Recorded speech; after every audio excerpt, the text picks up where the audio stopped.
On va continuer les actes des apôtres, la troisième partie, après l'exécution d'Étienne. Alors on va voir que à partir de maintenant, les choses vont commencer à changer. Si les prêtres, les pharisiens, les sadducéens, les sanhédrins et tous ces gens-là étaient relativement conciliants avec les apôtres, leur attitude maintenant va se radicaliser. Et ça, principalement chez les pharisiens. On va continuer avec chapitre 8. Saül avait donné son approbation à l'exécution d'Étienne. À partir de ce jour-là, une violente persécution se déchaîna contre l'église de Jérusalem. Tous les croyants se dispersèrent à travers la Judée et la Samarie, à l'exception des apôtres. Quelques hommes pieux enterrèrent Étienne et le pleurèrent beaucoup. Quant à Saül, il cherchait à détruire l'église, allant de maison en maison pour en arracher les croyants, hommes et femmes, et les jeter en prison. Les croyants qui s'étaient dispersés parcouraient le pays en proclamant le message de la bonne nouvelle. Philippe se rendit dans la capitale de la Samarie et prêcha le Christ à la population. Ce qu'on voit ici, c'est il y a un éclatement qui se forme. Le Seigneur qui a beaucoup béni, qui a permis qu'un noyau se structure, qu'il soit enseigné, qu'il grandisse sous l'action du Saint-Esprit, et qu'une unité se forme, une unité dans l'esprit avec les apôtres qui enseignent et qui dirigent l'Église naissante. Et maintenant, ce que le Seigneur y veut, c'est que le feu de son esprit se répande à travers tout le monde. On se rappelle que quand Jésus a annoncé aux apôtres comment les choses allaient se passer, il avait dit, annoncez la bonne nouvelle, en commençant par Jérusalem, la Samarie et au monde entier. Et c'est selon ce plan-là que les choses maintenant vont se mettre en place. Jusqu'à présent, tout se faisait en Judée, se faisait à Jérusalem, et suite à la persécution, il y a une dispersion qui va s'opérer, et un premier jet, maintenant, d'évangélisation va se faire en dehors du territoire des Juifs pour aller vers la Samarie. Samarie qui n'était pas reconnue comme des Juifs purs, des Juifs de souche, puisqu'ils s'étaient mélangés avec les immigrants qui venaient repeupler cette région qui avait été vidée après l'exil et qui avaient construit leur propre temple, qui avait été détruit par les Asmonéens et qui avaient un enseignement qui leur était propre dans le sens où ils lisaient que la Torah, le reste ne les intéressait pas. Et à cause de toutes ces choses-là, on les considérait pas vraiment comme des vrais Juifs. Mais ils avaient quand même une proximité avec le peuple d'Israël, avec les Juifs, dans le sens où déjà une partie des personnes, c'était des descendants directs d'Israël, mais surtout ils avaient un certain enseignement et certain attachement au Dieu d'Israël. Donc c'est tout à fait logiquement que le Seigneur a envoyé des missionnaires dans cette terre de Samarie, parce que on allait leur parler de choses qu'ils pouvaient comprendre. Et puis surtout, il n'y aurait pas cette radicalité qu'il y avait à Jérusalem. Parce qu'à Jérusalem, on considérait ça comme étant la chasse gardée des religieux. Le Sanhédrin, le Conseil, les savants de l'époque, tous les chefs religieux cherchaient à garder une certaine autorité sur le temple, sur l'enseignement et toutes ces choses-là. Mais c'était pas uniquement pour des raisons religieuses, mais c'était aussi parce que derrière il y avait des raisons politiques, financières, toutes ces choses-là, on l'avait vu. Avec les rois asmonéens qui s'étaient accaparés la prêtrise alors qu'ils n'avaient aucun droit là-dessus. Donc ils cumulaient finalement deux pouvoirs, celui de pouvoir régner sur le peuple, mais aussi d'avoir l'autorité religieuse. Et puis plein de conflits politiques se sont mis en place entre les différents courants religieux, notamment avec les pharisiens et les sadducéens, parce que les sadducéens étaient prêts à tous les compromis parce qu'ils faisaient partie, ils étaient proches de la prêtrise, mais c'était aussi la classe noble, c'était ceux qui avaient le plus à perdre si jamais l'autorité juive était balayée et puis que par exemple les Romains ou bien une autre nation prenait autorité sur toute la Judée, ces gens-là ils perdaient beaucoup. Donc les sadducéens qui étaient plus aristocratiques, eux, ils étaient toujours systématiquement du côté des pouvoirs, même si le pouvoir faisait tout et n'importe quoi. Les pharisiens, c'était différent. On avait vu que c'est un courant religieux qui était né des études de la parole, de la compilation de la parole. C'était vraiment des savants, des gens qui avaient à cœur de résister dans le monde en perpétuant le souvenir des pères et l'enseignement des pères. Mais comme il n'y avait plus de temple, ils ont fait ça au travers de la parole. Toutes ces choses, on les a déjà vues. Mais maintenant, on rentre dans une phase où ces courants vont se libérer. Là, maintenant, c'est les pharisiens qui se déchaînent parce que on atteinte à leur autorité dans le sens où c'est eux qui sont un peu les gardiens de l'enseignement. Parce que eux, c'est des puristes. Eux, ils ont compilé le Tanakh, mais en plus, ils l'ont expliqué en donnant le Talmud. Donc, quand on vient maintenant et puis qu'on prend des textes entiers de la parole de Dieu, puis qu'on leur dit, tout ce que vous avez enseigné, c'est faux, parce que en fait, le Mashiach, c'est Yeshua, et que vous n'avez pas su le reconnaître au travers des Écritures, c'est remettre en cause des siècles de travail, d'enseignement, d'autorité, qui s'étaient progressivement établis dans la nation. Et les Juifs reconnaissaient vraiment cette autorité-là. Mais les apôtres, quand ils viennent et puis qu'ils bouleversent toutes les règles, maintenant ça va plus. Et Saul, c'était un de ces pharisiens qui a été enseigné par Pied de Gamaliel, qui était une sommité de l'époque, et il s'est bien rendu compte que ce nouveau courant religieux qui vient, si on le laisse faire, va remettre complètement en cause tout ce que lui il a appris, tout ce qu'on lui a enseigné, et tout ce qu'il reconnaissait lui comme étant juste. Et donc il va se déchaîner, il va lutter, combattre ces nouvelles idées qui viennent. Comme maintenant cette résistance se fait toujours plus forte au milieu du peuple juif, le Seigneur il pousse ses enfants vers l'extérieur. Il les repousse vers les nations en commençant par la Samarie. Samarie où il n'y avait pas ces problèmes-là, où les pharisiens de toute façon ne mettaient pas les pieds, parce qu'ils les considéraient comme trois fois rien du tout, mais où il y avait quand même un certain enseignement, un certain attachement au Dieu d'Israël. Donc le Seigneur naturellement va dans ces contrées-là. Et c'est ce qu'on va étudier maintenant. Donc maintenant on sort du contexte pur de la persécution et on va suivre les premiers pas maintenant d'un évangéliste qui sort du peuple juif pour aller vers les Samaritains et on va voir comment les choses vont se passer. Philippe se rendit dans la capitale de la Samarie et prêcha le Christ à la population. Elle se montra toute entière, très attentive à ses paroles en l'entendant et en voyant les signes miraculeux qu'il accomplissait.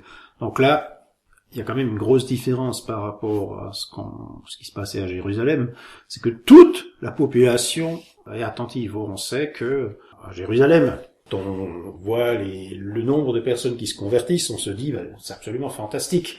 Il y a 3000 conversions qui se sont faites le jour de la Pentecôte, quand ils ont entendu un grand bruit, le vent, le tremblement de terre, les gens qui parlaient en langue, ils ont vu des signes miraculeux, toutes ces choses-là. Faut quand même relativiser, parce que pendant les grandes fêtes de l'Éternel, comme à Pécha ou à Shavuot, pense que si toute la diaspora et puis là on sait que au jour de la Pentecôte, c'était vraiment la diaspora qui était présente, était venue à Jérusalem, ça fait quand même quelques centaines de milliers de personnes qui étaient présentes. Donc ça... Toute la région était remplie de pèlerins qui venaient un peu de droite et de gauche, de tous les pays alentours. Et parmi ces centaines de milliers, il y en a 3000 qui se sont convertis. Donc il faut quand même mettre un bémol aux chiffres. Et ce qui se passe ici en Samarie, ça contraste par rapport à ça. C'est-à-dire, à Jérusalem, il y a quand même une résistance qui vient de l'enseignement, de la tradition et de toutes ces choses-là. Et ça, c'est quelque chose qui est important. Parce que quand le souffle de l'esprit, il agit, il libère les cœurs, il libère les esprits. Mais pourquoi? Mais parce que justement, il veut nous arracher à ce poids-là, poids des traditions. On croit savoir parce que nos ancêtres ont fait la même chose. En fait, on se rend compte que lorsque le Saint-Esprit conduit un mouvement de réveil, en fait, il bâtit pas sur les choses anciennes. C'est un courant neuf. On part sur de nouvelles révélations. Et le Seigneur, il dit, voilà, les choses anciennes, c'est un socle, mais c'est pas votre habitation. Vous allez pouvoir vous-même, à partir de maintenant, construire votre maison selon les lumières que je vous donne. On a connu ça dans le christianisme, mais c'est aussi ce qui se passe maintenant ici. Donc, si tu peux pas, et si les résistances sont trop fortes, et puis que la lumière ne peut pas rentrer dans la maison, si tu peux pas bâtir la maison, qu'est-ce qu'il fait le Seigneur? Il envoie ses serviteurs ailleurs, là où on va écouter, et la maison va se bâtir ailleurs. Et c'est ce qui se passe dans la ville de Samarie. En effet, beaucoup de personnes qui avaient des démons en elles en furent délivrées. Ils sortaient d'elles en poussant de grands cris, et de nombreux paralysés et des infirmes furent guéris. Aussi, toute la ville était-elle dans une grande joie. Or, depuis quelque temps, un homme nommé Simon s'était établi dans la ville et y exerçait la magie. Il émerveillait le peuple de Samarie et prétendait être un grand personnage. Toute la population, du plus petit jusqu'au plus grand, lui accordait donc une grande attention. Cet homme, disait-il, est la puissance même de Dieu, celle qu'on appelle la grande puissance. S'il s'attachait ainsi à lui, c'était parce que depuis assez longtemps, il les étonnait par ses actes de magie.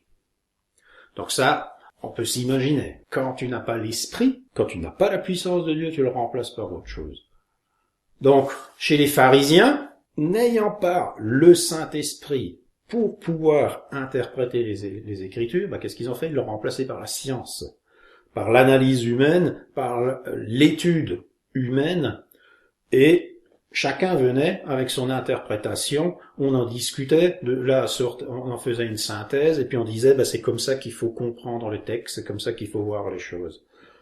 On se rend compte que quand on agit de cette manière-là, un courant de pensée naît, mais qui n'est en rien d'inspiration divine. Les pharisiens, c'était clairement un socle pédagogique, un socle de compréhension de la parole de Dieu qui était né de la tradition et de l'enseignement de l'homme. Dans toutes ces choses-là, le Seigneur n'avait strictement rien à voir. Ils ont fait une compilation de la parole de Dieu, mais après ça, ils ont rajouté à ces choses-là quelque chose d'humain. Ils ont rajouté quelque chose qu'ils pouvaient comprendre, qu'ils pouvaient analyser, mais qui venait d'eux-mêmes. Et ça donnait le Talmud. Alors ils avaient les choses qui venaient de l'esprit, qui étaient la loi, les prophètes, les cantiques et toutes ces choses-là, mais ils ne pouvaient pas les analyser avec un œil spirituel, parce que le Saint-Esprit n'était pas encore venu, il n'avait pas cette lumière-là, il n'avait pas cette compréhension des choses. Les choses de l'Esprit, tu peux les comprendre que par l'Esprit, mais pour ça, il faut que le Saint-Esprit puisse descendre sur toi. Or, les pharisiens, de par leur nature, qui était hostile à l'enseignement des apôtres, ne pouvaient pas recevoir le Saint-Esprit, donc ils ne comprenaient pas les Écritures. Et là, c'était exactement la même chose. Nous avons donc un homme qui n'a pas l'Esprit de Dieu sur lui, et qui joue les magiciens. Alors il fait des tours de passe-passe, il va au milieu de la foule, et puis il s'agite beaucoup, et ça impressionne, et il bluffe le monde. C'est quelqu'un qui, par ses mystifications, réussit à jeter de la poudre aux yeux, comme ça, dans les gens. Et alors, il s'imagine voir des choses surnaturelles, il s'imagine voir la puissance de Dieu. C'est des choses qu'on retrouve aujourd'hui dans les prédications des méga-churches et de toutes ces choses-là, où on a transformé la puissance de Dieu par du spectacle, par de la musique, par des gens qui ont beaucoup de charisme, qui s'agitent beaucoup, qui chassent le diable à tour de bras dans les assemblées, mais qui n'ont pas de véritable autorité. Et ça, on le reconnaît dans les fruits, on le reconnaît dans ce qui se passe dans les assemblées. Là, c'est exactement la même chose. Si vraiment la puissance de Dieu avait été présente dans cet homme-là, eh bien, cette manifestation de puissance aurait été évidente. Et puis surtout, il n'y aurait pas eu de confrontation, il n'y aurait pas eu de différence entre Simon le magicien et ces premiers chrétiens qui arrivent pour évangéliser à Samarie. Or, on va se rendre compte par la suite que c'est pas du tout ça. Cet homme qui bluffait, qui jouait finalement la comédie, qui se fabriquait un personnage, eh bien, va être très éloigné de l'état d'esprit des envoyés de Dieu. Très rapidement, on va se rendre compte que cet homme-là, finalement, n'a strictement rien à voir avec les hommes qui sont vraiment animés de l'Esprit de Dieu. Et ça, c'est des choses auxquelles il faut faire attention. C'est-à-dire, dans l'enseignement? Est-ce que cet enseignement est inspiré? Ou est-ce qu'une manifestation de puissance vient directement de l'autorité de Dieu? Ou est-ce que c'est de la mystification?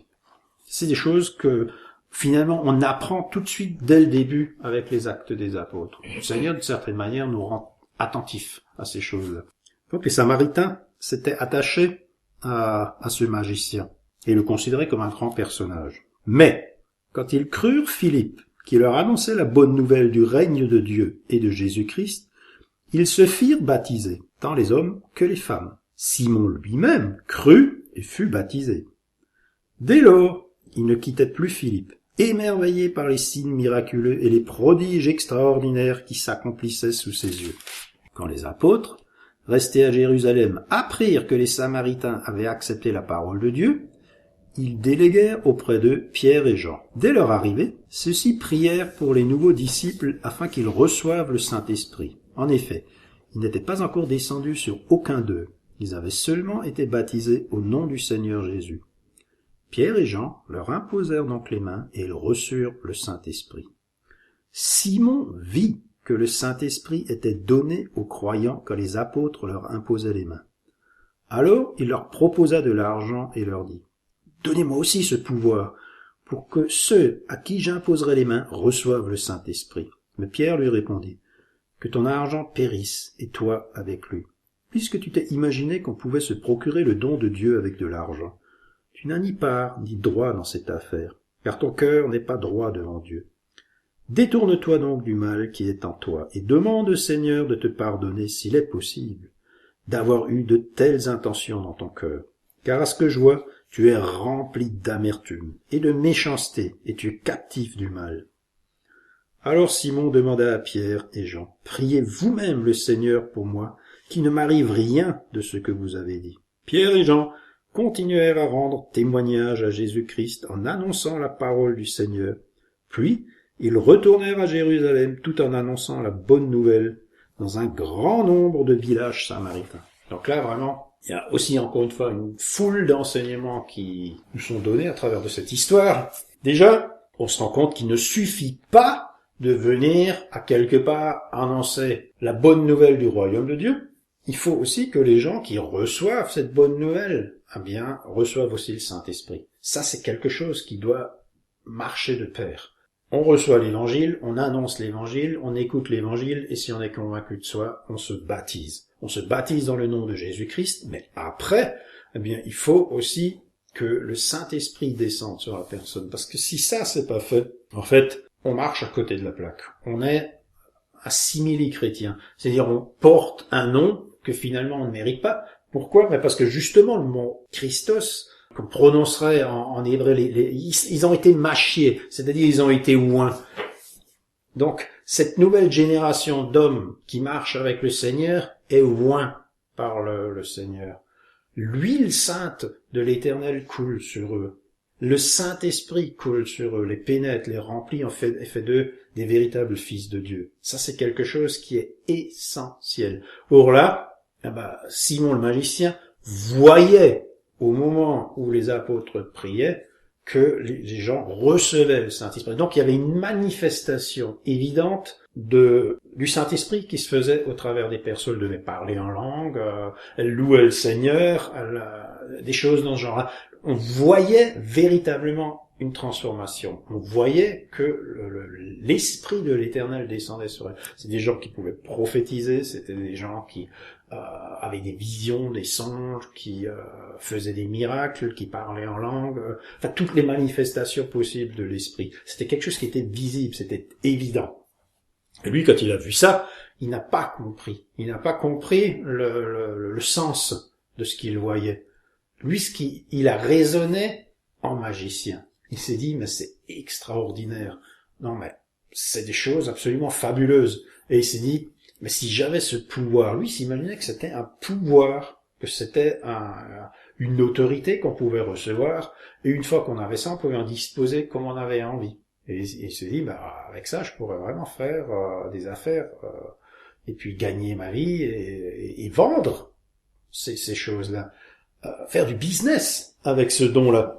Puis naturellement, quand il a proposé de l'argent pour ces choses-là, ils se sont rendus compte, les apôtres, qu'ils avaient en face d'eux un personnage dont la conversion n'était pas réelle, parce que finalement, cet homme n'a pas écouté les paroles de Philippe, n'a pas compris que en venant à Jésus-Christ, faut abandonner sa vie antérieure, faut abandonner le péché, faut abandonner le mal, faut abandonner le courant de ce monde. Lui vivait de la magie, dans le mensonge, dans la mystification, dans le trafic, et puis en abusant les gens. Sa conversion et son baptême n'étaient pas sincères, puisque lui, ce qu'il voyait, c'était les manifestations de puissance, et c'était ça qui l'avait subjugué. Mais pas le sens du verbe, pas le sens ni la profondeur de l'évangile. Donc, il a suivi les premiers disciples parce que lui, il voyait ça comme un spectacle permanent. Ah, je vais suivre ces hommes parce que je vois des manifestations de puissance, parce que je vois l'autorité de Dieu, parce que je vois ici des choses merveilleuses. Mais c'est pas la chose la plus importante. La chose la plus importante, c'est d'avoir un cœur ouvert pour le Seigneur. C'est ce qui est au fond de soi-même qui est important. Ce qui est à l'extérieur, les choses extérieures ne sont pas importantes. Parce que si ton cœur est réellement sincère, et si tu te repens réellement du mal que tu as fait, eh bien, une porte s'ouvre, et une fois que cette porte est ouverte, eh bien, le Saint-Esprit peut venir sur toi, et puis il fait de toi un véritable enfant de Dieu. Ce processus est toujours encore d'actualité, c'est toujours encore le même. Si aujourd'hui, on vend dans une assistante, dans une assemblée, du spectacle, si on vend, ou si on cherche à faire de l'argent avec l'évangile, et puis qu'on vous demande de l'argent, qu'on fait du show, qu'on essaye de vous mystifier par différents soi-disant manifestations de puissance, toutes ces choses-là, on est plus proche de Simon le magicien que de Philippe, ça c'est plus qu'évident. Et là je parle même pas des apôtres. Les apôtres jamais, en aucun cas, n'agiraient de cette manière-là, parce que eux, ce qui les intéresse, c'est d'avoir de véritables enfants du Seigneur, qui suivent en esprit et en vérité le Jésus-Christ. Aujourd'hui, on se rend compte que souvent c'est pas le cas. Quand on va dans des très grandes assemblées, ce qu'on voit, c'est on veut faire du nombre. On cherche à attirer les gens, on cherche à éblouir les gens. Et tout ça, on veut le faire au nom de Jésus-Christ. Mais ce qui se passe dans le cœur, les véritables conversions, des gens qui abandonnent le train de ce monde, qui abandonnent les pratiques de ce monde, c'est presque devenu secondaire. Du moment que on rentre dans l'église, qu'on apporte de l'argent et puis qu'on augmente le nombre. C'est pas l'essentiel. L'essentiel, c'est que le Saint-Esprit puisse descendre. C'est pas qu'il y ait une foule nombreuse, mais c'est que ceux qui vraiment avancent vers Jésus-Christ décident de changer d'existence. Et à partir de ce moment-là, Dieu peut être représenté dans ces personnes. Les grandes lignes sont tracées. Et c'est quelque chose qui va rester du début jusqu'à la fin. Ce qu'on est en train de lire là, maintenant, c'est grosso modo le plan de marche de l'évangile. C'est comment les choses doivent se passer. C'est ainsi que ça fonctionne, et pas autrement. Ça fonctionne dans la sincérité, dans la pureté, dans l'honnêteté. C'est un message, seul Jésus sauve, se baptiser dans le nom de Yeshua, croire qu'on est un pécheur qui à partir de maintenant est sauvé par le sang de Yeshua, à partir de ce moment-là, l'Esprit de Dieu peut venir. C'est dans ces séquences-là que ça marche. Et selon cet ordre, et dans l'honnêteté, dans la sincérité. Tout ce qui s'éloigne de ça, c'est du flan.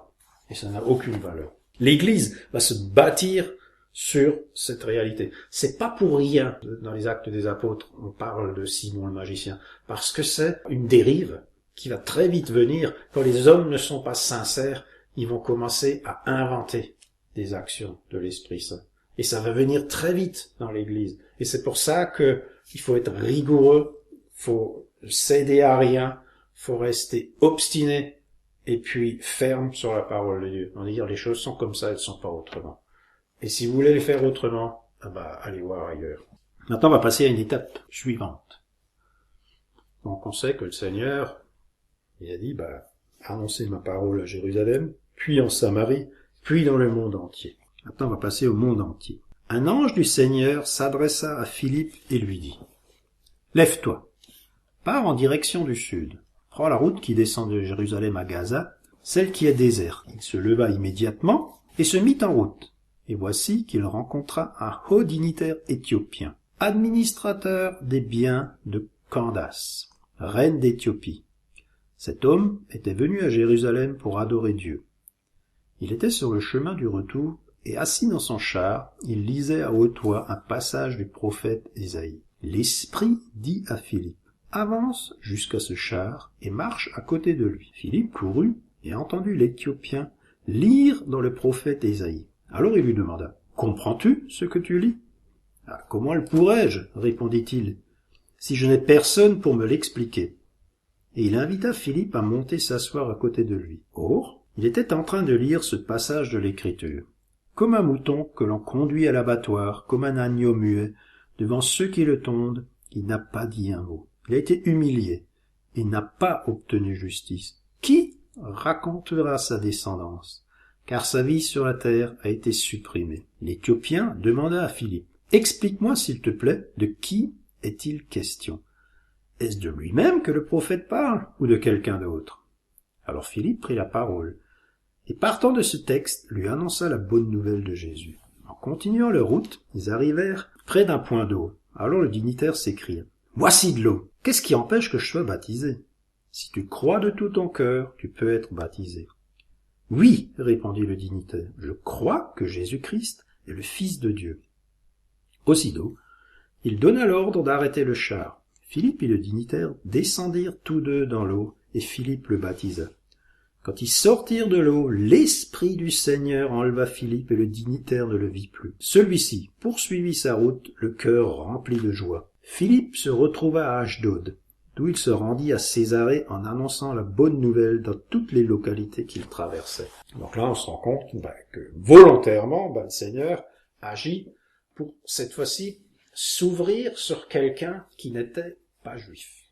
On peut s'imaginer que cet Éthiopien a rencontré les Juifs et puis s'est converti au judaïsme. Mais visiblement, vu le pays où il était, la communauté juive qui était là-bas n'avait pas les docteurs de la loi nécessaires pour qu'on puisse lui enseigner les choses de la parole. C'est quand même quelqu'un qui savait lire, donc c'était quelqu'un d'instruit, c'était pas quelqu'un du bas peuple qui n'avait pas reçu d'instruction poussée, mais c'était vraiment un homme important, mais qui malheureusement, dans l'endroit où il était, n'avait pas les gens ayant la compétence nécessaire pour enseigner. Et donc il venait à Jérusalem pour rendre gloire à Dieu, et certainement aussi pour entendre parler de la parole de Dieu et recevoir de l'enseignement. Mais un certain nombre de choses, il devait les faire par lui-même et essayer de les comprendre par lui-même. Donc on se rend bien compte là que le Seigneur a agi. Il est allé vers un homme qui avait envie de venir vers le Seigneur et qui aimait le Seigneur parce qu'il a fait un grand voyage pour venir. C'est que vraiment que c'était un homme de foi.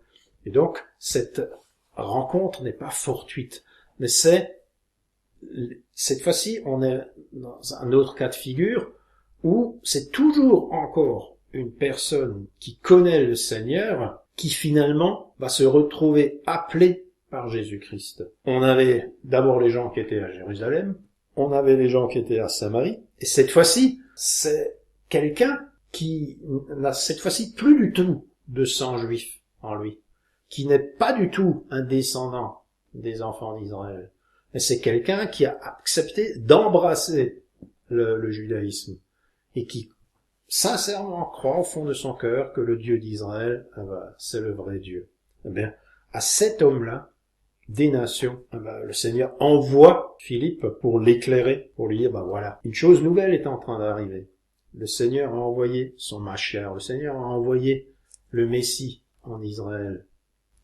Et à partir de maintenant, toi aussi, tu peux le recevoir, ce Messie dans ton cœur. Et si tu l'acceptes, cette fois-ci, tu seras considéré comme toi-même également un fils de Dieu. Et naturellement, ces paroles-là ne pouvaient que le réjouir, parce que, sachant comment traitaient les religieux de Jérusalem les étrangers, même s'ils embrassaient la foi juive, parce qu'on sait que, on avait déjà vu ça la dernière fois, que les Juifs de la diaspora n'étaient déjà pas traités sur un pied d'égalité avec ceux qui vivaient à Jérusalem. Alors pensez-vous les étrangers, a fortiori un noir, qui vient, même s'il a embrassé la foi juive et s'il croit au Dieu d'Israël, il était encore une fois un cran derrière tous les autres. Eh bien, c'est à cet homme-là que Dieu s'adresse directement. On se rend compte qu'il n'a pas été oublié. Il y avait certainement des centaines de milliers de personnes à qui on aurait pu envoyer Philippe. Ben non, c'était directement à cet Éthiopien, cet étranger. Mais cet étranger qui connaissait la parole de Dieu. Et donc Dieu l'envoie vers lui en lui disant « Parle-lui ». L'Esprit de Dieu le pousse. C'est vraiment un message clair pour le Seigneur. Il y a une chronologie qui se fait. On commence dans la famille et progressivement on s'éloigne, mais toujours en restant dans le cadre des gens qui connaissent l'Éternel. Ça, c'est quelque chose qui se fait progressivement. Mais c'est aussi un enseignement pour les apôtres. Le Seigneur, il va par petites touches, doucement, tranquillement, calmement. Il brutalise pas les apôtres dans le sens où, brusquement, il va les envoyer à droite et à gauche dans tout l'Empire romain. Non. Il faut que les apôtres comprennent, acceptent aussi cette idée. Aller en Samarie, c'était pas un souci. Pour une raison qui est simple, c'est que Jésus s'est arrêté en Samarie. Il a fait des miracles, il a enseigné, et puis il a été reçu en Samarie. Donc, puisque le Seigneur l'a fait, ça leur paraissait tellement naturel. Mais cette fois-ci, maintenant, là, on est vraiment dans un cas de figure très particulier. C'est un homme de l'étranger. Un peu comme ce Romain qui avait sa fille qui était malade et qui est venu vers Jésus. Là, on a un peu la même chose. C'est un Éthiopien qui croit que le Dieu d'Israël est le vrai Dieu. Donc on est toujours encore là dans un cadre acceptable, je dirais, pour la compréhension des apôtres. Ils se disent, c'est des gens qui ont embrassé la foi judaïque, qui ont embrassé la parole de Dieu, qui l'ont acceptée, qui ont décidé de la suivre. Donc c'est normal que le Seigneur va vers eux. Mais déjà, on s'éloigne des religieux, on s'éloigne du cadre qu'on considère toujours encore comme étant normal, puisqu'on sait que les apôtres sont très attachés à la ville de Jérusalem, vont régulièrement au temple et toutes ces choses-là. Le cordon ombilical n'a pas encore été coupé par rapport aux traditions. C'est quelque chose qui doit une acceptation intellectuelle qui doit se faire. Il faut qu'ils acceptent que le Seigneur, à partir de maintenant, va s'ouvrir à tous les hommes. Mais il le fait pas brutalement, il le fait tranquillement, calmement, point par point. Et maintenant, on va revenir à Saul. Saul, qui ne pensait qu'à menacer et à tuer les disciples du Seigneur. Il se rendit chez le grand prêtre et lui demanda des lettres de recommandation pour les synagogues de Damas. Ces lettres l'autorisaient, s'il trouvait là-haut des hommes ou des femmes qui suivaient la voie du Seigneur, à les arrêter et à les amener à Jérusalem. On ne cherche pas à les condamner sur place, parce que de toute façon, ça aurait été très compliqué. On va les amener.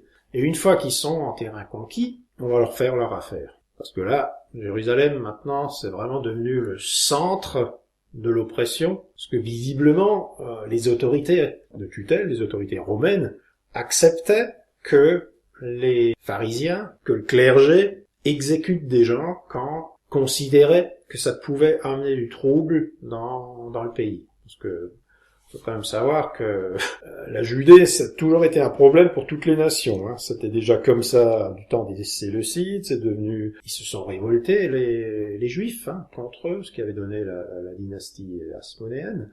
Mais après, quand les Romains sont arrivés, les choses ne sont pas allées toutes seules, bien au contraire. En règle générale, les Juifs préfèrent se faire tuer que de renoncer à sa foi. Donc les Romains savaient que il n'en faut pas beaucoup. Il suffit qu'on touche aux choses religieuses pour que en Judée tout de suite ça dégénère. Et donc quand les prêtres et les responsables religieux sont allés voir les autorités, ils disent attends, là maintenant ça commence à bien faire. Il y a des fauteurs de troubles qui viennent régulièrement dans le temple, qui vont annoncer et prêcher un nouvel enseignement, des sectes se forment, le peuple est complètement troublé, ça va mal se passer. Et donc les Romains ils se disent oui. Il faut pas que ça dégénère. ils ont dit, bon, on va fermer un œil, réglez vos histoires du moment que il n'y ait pas d'émeute et puis que ça se passe bien. Donc là, il est clair que c'est pas des grandes foules. Hein, on a tué un Étienne, on va chercher une famille à droite à gauche. Tous ceux qui font des vagues en dehors des apôtres on n'y touche pas trop parce que le peuple savait qu'ils faisaient des miracles et puis toutes ces choses-là. Et les apôtres eux-mêmes, hein, quelque part en allant régulièrement au temple, d'une certaine manière, reconnaissaient quand même encore l'autorité, le service qui se faisait dans le temple. Donc, il y a une espèce d'accord un peu tacite qui se faisait, mais à partir de maintenant, il va falloir mettre de l'eau dans son vin, et on commence par faire le ménage à droite à gauche en évitant déjà que ça se propage, et puis en cherchant les disciples qui commencent maintenant à se disperser à droite à gauche, et on se dit on va étouffer tout ça dans l'œuf une bonne fois pour toutes. Donc on va commencer par l'extérieur, on va revenir progressivement vers l'intérieur. Et comme ça, on va en être débarrassé une bonne fois pour toutes. Parce qu'ils se sont dit, si les choses en restent à une douzaine de personnes qui sont les apôtres, et si ça se développe pas, forcément un jour ou l'autre, ça va s'éteindre tout seul parce qu'ils sont pas assez nombreux. Et puis ça va être fini, ça va être terminé. Cette histoire, on n'en parlera plus. Ça aura duré pendant quelques années et puis ça va être relégué et rangé dans le casier des souvenirs. Puis on en parlera en rigolant un bon coup. Et puis voilà. Hein, on se souvient d'un exalté qui est venu. Ça fait quelques morts, on leur a mis quelques coups de fouet et puis ils se sont quand même mis tout seuls. Et donc, Paul, en enragé qu'il est des pharisiens, va maintenant à chercher à faire le ménage à droite, à gauche, dans la diaspora, les zones encore relativement proches, hein, puisque Damas, c'est pas tellement loin de Jérusalem, et il se dit, on va arrêter tout ça, on va y mettre fin, parce que maintenant, ça commence quand même à bien faire. Hein. Il faut que ça cesse. Donc il a demandé des lettres de recommandation au grand prêtre. Ces lettres l'autorisaient, s'il trouvait là-bas des hommes ou des femmes qui suivaient la voie du Seigneur, à les arrêter et les amener à Jérusalem. Il se dirigeait donc vers Damas.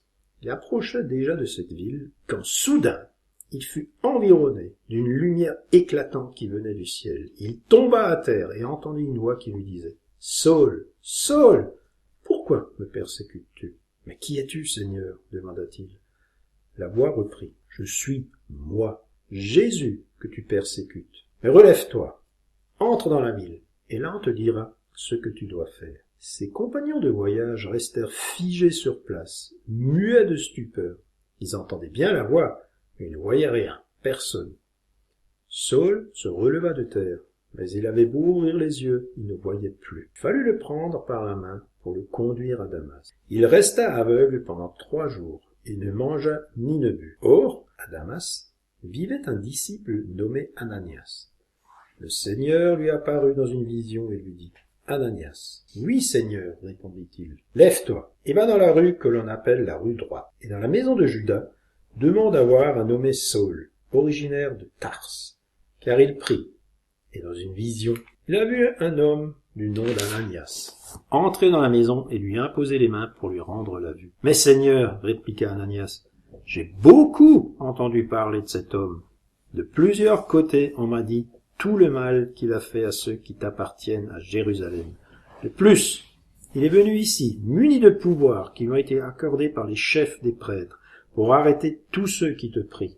Mais le Seigneur lui dit, va, car j'ai choisi cet homme pour me servir. Il fera connaître qui je suis aux nations étrangères et à leurs rois, ainsi qu'aux Israélites. Je lui montrerai moi-même tout ce qu'il devra souffrir pour moi. Ananias partit donc, et arrivé dans la maison, il imposa les mains à Saul et lui dit, « Saul, mon frère, le Seigneur Jésus qui t'est apparu sur le chemin par lequel tu venais, m'a envoyé pour que ta vue te soit rendue et que tu sois rempli du Saint-Esprit. » Au même instant, ce fut comme si des écailles tombaient des yeux de Saul, et il vit de nouveau. Alors il se leva et fut baptisé. Puis il mangea et reprit des forces. Donc là, le Seigneur, il choisit un exalté, un fou furieux, un extrémiste, un radical parmi les pharisiens, et le Seigneur le brise net dans son élan.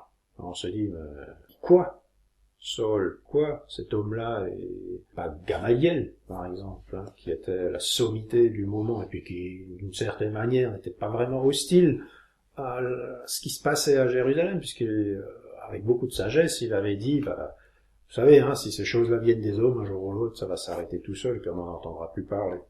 Donc, c'est un homme de compromis qui aurait pu, à quelque part, faire un travail qui aurait été excellent. Parce qu'en plus, par-dessus le marché, il aurait été reconnu comme un grand maître au milieu des siens. Ben non, le Seigneur prend le fou furieux, le criminel, le tueur, l'assassin, l'homme le plus déterminé, et il se dit, ben non, c'est celui-là qui va me servir et qui va porter ma parole. Donc déjà, on se rend compte que Jésus prend pas n'importe qui. Il prend déjà un homme de caractère, de conviction et qui sait ce qu'il veut. On se rend compte que Saul, c'est un homme entier, qui suit ses convictions, qui marche dans la voie de sa foi. Et il est prêt à aller jusqu'au meurtre, parce qu'il est convaincu. C'est quelqu'un qui, au fond de lui-même, suit ses convictions. C'est pas quelqu'un qui agit dans la demi-mesure, mais c'est vraiment un homme qui, lorsqu'il croit quelque chose, s'y attache. Il est prêt à aller jusqu'au bout pour que sa foi soit préservée. Il est prêt d'aller jusqu'au meurtre s'il considère qu'il y a un danger par rapport à ce qu'il croit. Or là, sincèrement, il pense que cet enseignement qui est en train de monter en puissance et de se répandre risque de mettre à mal le judaïsme auquel il est si attaché. Ce judaïsme dans lequel il a grandi. Ce judaïsme qui est toute sa vie, qui est toute son espérance. Lui croit sincèrement qu'on peut accéder au Seigneur en suivant cette voie-là. Et donc, d'une certaine manière, il pense préserver la foi des Juifs. Il pense aussi honorer le Seigneur et protéger sa gloire, son honneur et sa puissance, son autorité. Parce que, d'une certaine manière, lui considère que cette nouvelle religion qui est en train de se mettre en place, à quelque part, elle blasphème contre Dieu, puisque on va présenter Jésus comme un homme qui finalement a été traité comme un bandit, qui est mort comme un bandit, on le présente comme étant le Fils de Dieu. Pour lui, ça l'horripile, ça le rend fou. Il dit, c'est pas possible qu'on puisse annoncer une chose pareille, il faut être complètement cinglé. C'est contraire à tous les usages. Et donc, il dit maintenant, faut arrêter. Parce que permettre qu'un enseignement aussi fou se répande, à quelque part, c'est déshonorer le Seigneur. C'est pas le servir avec honnêteté. Donc, il veut qu'on se débarrasse de ces choses, de ces gens-là, parce qu'à quelque part, c'est une offense à Dieu de simplement laisser des gens parler comme ils parlent et agir comme ils agissent. Faut que maintenant, on y aille franco, directement, et puis que on perce la plaie qui est en train de s'infecter, pour que, une bonne fois pour toutes, on en soit débarrassé. C'est cet homme-là qui maintenant est frappé par la grâce de Dieu. Parce que le Seigneur l'arrête dans sa folie, le rend aveugle. C'est lui qui croyait avoir la bonne vision des choses. Lui qui croyait, qui marchait dans la lumière du Seigneur, alors brusquement, il voit plus rien. Il est dans le noir total. Tout ce qu'il considérait avant comme étant juste, brusquement s'effondre, puisque son enseignement, finalement, ne l'a pas empêché de se retrouver face à face avec son Dieu. Et il est vraiment dans une situation de confusion, il est vraiment dans une situation, on peut s'imaginer, quelqu'un qui a autant de détermination et qui brusquement est frappé par Dieu lui-même. Dieu lui-même qui lui dit, mais tu me persécutes, parce que tout ce que tu fais aux autres, c'est à moi que tu le fais. Et là, il est en prière, il prie le Seigneur, mais aussi à quelque part pour comprendre, pour essayer de refaire le point et rétablir de nouveau la vérité. C'est clair qu'à ce moment-là, petit à petit, pendant tous ces jours où il était tout seul à crier vers le Seigneur, une évidence se faisait jour, c'est que si Dieu l'a arrêté, ce Jésus qu'il combattait, c'est que tout ce qu'il a fait avant, c'était faux, c'était une erreur, le mauvais chemin. Et donc tout ça est en train de l'assaillir, de venir vers lui. Et le Seigneur l'a pas guéri tout de suite, il lui a laissé un certain laps de temps pour que progressivement, ces évidences viennent à lui. Et une fois que le temps il a passé, le Seigneur, il va envoyer un homme pour prier pour lui. Et pour lui dire, c'est celui-là, c'est ce Paul que j'ai choisi. Paul de Tarse. Et pourquoi est-ce qu'il n'a pas pris quelqu'un de Jérusalem. Pourquoi est-ce qu'il n'a pas pris, on a vu Gamaliel? Parce que cet homme de foi, ce juif, avait des caractéristiques qui étaient très particulières. Il avait la nationalité romaine, il venait d'une ville d'Asie mineure, la Turquie actuellement, dans la région d'Analia, et il venait de la ville de Tarse. Or, la ville de Tarse, c'était une ville qui était spéciale. C'était pas n'importe quoi. Les gens qui venaient de cet endroit-là, ils bénéficiaient d'une renommée qui est très particulière. Alors, je vais vous lire ce que représente la ville de Tarse, parce que c'est seulement quand on comprend ce qu'est la ville qu'on peut comprendre le personnage de Paul. La ville de Tarse n'était pas une petite ville. C'était une ville de plusieurs centaines de milliers d'habitants. En plus d'être opulente, la ville occupait depuis des siècles une place importante dans la vie intellectuelle et politique. Strabon écrit « Les habitants de Tarse sont tellement passionnés pour la philosophie, ils ont l'esprit si encyclopédique que leur cité a fini par éclipser Athènes, Alexandrie et toutes les autres cités. » Là, ce qu'on est en train de dire, c'est que la ville dont vient Paul, c'est un phare intellectuel dans le monde gréco-romain. Parce que cette ville éclipse Athènes, Alexandrie. Pourquoi Alexandrie? Parce que c'est la grande bibliothèque, c'est ces endroits où les gens allaient pour étudier du monde entier. Athènes, la source, dont sont sortis tous les grands philosophes. C'est là que finalement la culture grecque s'est répandue dans le monde. Donc là, on se rend compte qu'on a une ville qui surpasse la ville, d'où sort l'intelligence, d'où sort la connaissance grecque, la connaissance égyptienne. Donc, cette ville-là est au-dessus de tout cela. Et ça, naturellement, tout le monde le savait, dans le monde romain. Du moins, les intellectuels le savaient. C'est une ville d'intellectuels. C'est à Tarse qu'on allait chercher les précepteurs des princes impériaux de Rome. Donc, quand on avait besoin d'un prof pour enseigner l'empereur, on n'allait pas à Athènes, on n'allait pas à Alexandrie, on allait à Tarse, parce qu'on savait que les meilleurs venaient de cette ville.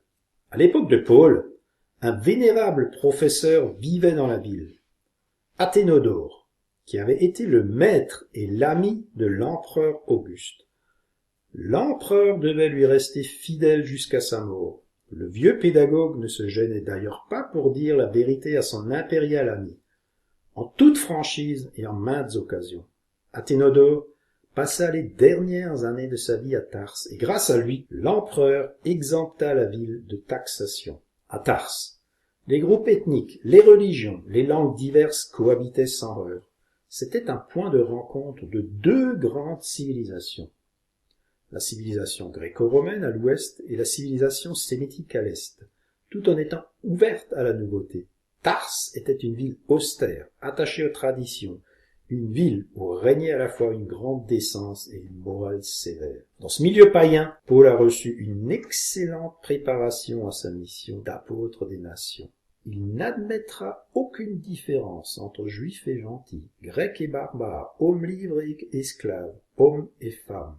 Cette ville opulente et commerciale, mélange de toutes les races de l'Empire, marquera sa pastorale missionnaire. Il réalisera la vision du Seigneur. Beaucoup viendront du levant et du couchant, et prendront place au festin avec Abraham, Isaac et Jacob, dans le royaume des cieux. Donc là, le Seigneur a choisi un intellectuel, quelqu'un versé dans les sciences, dans l'étude de la philosophie, dans différentes langues, en commençant par le grec, parce que c'est la base de la culture, parce que dans l'Empire romain, les intellectuels ne parlaient pas et ne lisaient pas dans le latin, qui était considéré comme étant la langue vulgaire, mais ils étudiaient et ils enseignaient dans le grec, parce que c'est par les philosophes grecs qu'on pensait que la conscience de l'homme se forgeait, que l'homme se découvrait lui-même, que l'homme trouvait sa relation avec l'invisible, avec les dieux, avec l'au-delà. Donc, toute l'intelligence humaine, à quelque part, en ce temps-là, cherchait l'excellence, cherchait la compréhension des choses par l'enseignement qu'apportaient les Grecs. Et donc le Seigneur a choisi parmi les meilleurs des meilleurs, dans la meilleure ville où il y avait les plus grands intellectuels, où il y avait les meilleurs professeurs. Eh ben, c'est dans cet homme-là que le Seigneur a choisi celui qui allait le représenter au milieu des nations. Mais pourquoi? Parce que intellectuellement, il était formé pour ça. Il avait l'habitude d'écouter, de comprendre, de discuter, d'être avec des hommes qui avaient une grande intelligence, une grande connaissance. Alors, Paul, c'était quelqu'un qui était en immersion pendant toute sa jeunesse dans ce monde-là, qui avait, de par son statut particulier de citoyen romain, l'accès aux endroits où on discutait, parce que tout le monde ne pouvait pas discuter des choses. Seulement les hommes libres avaient le droit de discuter. Discuter de politique, discuter de ce qu'on allait faire dans la ville, discuter du droit, discuter de toutes ces choses-là. Ça, c'était uniquement les citoyens romains qui avaient le droit de le faire. Parce que c'est eux qui avaient le droit de voter et de prendre des décisions pour la ville. Et donc, Paul était dans ces milieux intellectuels, avec les meilleurs des hommes, avec les plus grands professeurs. Il a appris le grec. On sait aussi, que c'était un pharisien, que c'était quelqu'un qui était attaché à la parole de Dieu. Donc, il a appris aussi l'hébreu. Ça, c'est quelque chose qui est évident. Il a appris l'araméen, c'était la langue qui était parlée dans le pays. Donc, il était versé dans les langues, il était versé dans la connaissance. C'était quelqu'un qui avait l'esprit ouvert parce qu'il pouvait pas faire autrement. Il était à la croisée des civilisations entre l'Orient et l'Occident. Parce que la ville de Tarse, qui était sur la côte, c'était aussi un port où tout ce qui venait d'Égypte, tout ce qui venait d'un côté de la Méditerranée, et qui avait peur de traverser en ligne droite la mer, donc ça suivait les côtes, comme ça, il remontait progressivement, et il s'arrêtait à la ville de Tarse, parce que la ville de Tarse était aussi très grande ville de commerce. Parce que, à mi-chemin entre les continents, entre les peuples, tout ce qui venait d'un côté s'arrêtait ici, et puis repartait dans l'autre. Donc, c'était un point de rencontre commercial, c'était un endroit où on pouvait très bien vivre si on avait un métier, et puis si on savait le développer. Donc, on fabriquait des toiles, des teintures, toutes ces choses-là. Tout ce qui venait de la partie africaine qui remontait par la Judée et puis qui arrivait jusque dans l'Anatolie, dans la région de la Turquie aujourd'hui, s'arrêtait dans cette ville-là. C'était aussi une ville où on discutait de tout. Ou lorsqu'on avait appris quelque chose, un nouvel enseignement, des choses comme ça, on allait dans cette ville-là, on en discutait, et puis on essayait de développer tout ça. Et ça c'était toute la sagesse, tout l'enseignement de l'Orient qui venait et qui se déversait dans cette ville-là, et c'était aussi toute la sagesse, tout l'enseignement qui venait de Rome et de la Grèce qui venait c'était une ville ouverte sur l'intelligence. Il y avait des peuples de toutes les nations qui venaient là-dedans. Il y avait des Noirs, il y avait des Asiatiques, il y avait forcément tous les Occidentaux, les Sémites, ça venait de tous les côtés. Ça venait pour faire du commerce, ça venait pour être enseigné. Et donc, dans ce bouillon de culture intellectuelle, le Seigneur a choisi un homme pour le représenter. Un homme de caractère, un homme de conviction, un homme enseigné, un homme qui a l'esprit ouvert, un homme qui parlera toutes les langues et qui par-dessus le marché aura la citoyenneté romaine. On peut dire, d'une certaine manière, que le Seigneur a déjà formé Paul pratiquement dès sa conception. Déjà depuis tout petit, le Seigneur s'est dit, celui-là, je vais en faire un homme ça va devenir l'homme d'exception de ce temps-là. Parce que ça va devenir, à quelque part aussi, celui qui va expliquer la parole. C'est lui qui va beaucoup écrire, qui va écrire tous ces épîtres qui aujourd'hui nous sont tellement précieux. Parce que, ayant accès à la source directe, c'est-à-dire en pouvant aller directement chez les apôtres, recevoir leur enseignement, écouter tout ce qu'ils avaient à dire, parce que dans les évangiles, tout n'est pas inscrit dedans. Donc les apôtres ont encore pu lui dire beaucoup d'autres choses qui n'étaient pas dans les évangiles et qui ont pu compléter sa compréhension des choses. Et lui, il va faire la synthèse de tout ça et finalement nous apporter une nouvelle législation, si on veut, une nouvelle compréhension des choses, une nouvelle loi, puisque le Seigneur a apporté une nouvelle alliance, mais à quelque part il va aussi l'expliquer, il va nous donner tout ce qui est nécessaire pour que nous puissions comprendre ces choses-là et les étudier, afin que justement, nous ne soyons pas dans les ténèbres, nous ne soyons pas dans le brouillard. Texte clair, qui explique bien comment il faut comprendre les choses, quelles sont les positions qu'on doit avoir par rapport à la loi, par rapport aux anciens enseignements, Parce que cette fois-ci, on ne nous demande pas simplement de nous éloigner des choses anciennes parce que c'est comme ça, mais au travers de Paul, on va nous enseigner, on va nous expliquer pourquoi il faut sortir des choses anciennes. Paul va se prendre le temps, le Seigneur va le mettre dans la situation qui va lui donner le temps nécessaire pour expliquer au monde qu'au travers de la nouvelle alliance, on ne suit pas simplement Jésus-Christ, mais en fait, on accomplit les Écritures. Les Écritures trouvent un aboutissement. Et donc, Paul va nous expliquer qu'il ne faut pas rester attaché à la loi, mais ce qu'il faut, c'est comprendre quand Yeshua, quand Jésus, la loi est accomplie, qu'elle a trouvé un aboutissement. Et par sa formation, par son génie, à quelque part, par ses capacités intellectuelles, le Seigneur va utiliser les capacités exceptionnelles de cet homme pour nous expliquer toutes ces choses-là. Nous expliquer qu'on bascule de l'ancien vers le nouveau. Il va nous expliquer comment il faut comprendre la parole de Dieu, comment il faut l'interpréter, comment il faut l'analyser, comment il faut l'enseigner. Et donc, cet homme d'exception, maintenant, va rentrer dans le monde et va apporter un chamboulement profond, mais cette fois-ci, pas dans les cœurs uniquement, mais également dans les esprits. Et ça va pas seulement frapper les gens qui vont être à droite, à gauche, autour de lui. Non, ça va remonter dans toutes les strates de l'Église jusqu'aux apôtres. Parce que Paul va aller jusqu'à la tête pour leur dire, messieurs, vous aussi, vous allez devoir maintenant changer d'idée. Parce que tout ce que vous êtes en train de faire, toutes ces traditions auxquelles vous êtes attachés, tous ces enseignements que vous apportez, à quelque part, il va falloir maintenant que vous progressiez dans la compréhension de ces choses. Vous ne pouvez pas continuellement exiger des gens qui se comportent comme des juifs. Non. Et puis aller au temple et respecter ceci et cela et la tradition. Non. Ces choses-là, Jésus les a accomplies une bonne fois pour toutes.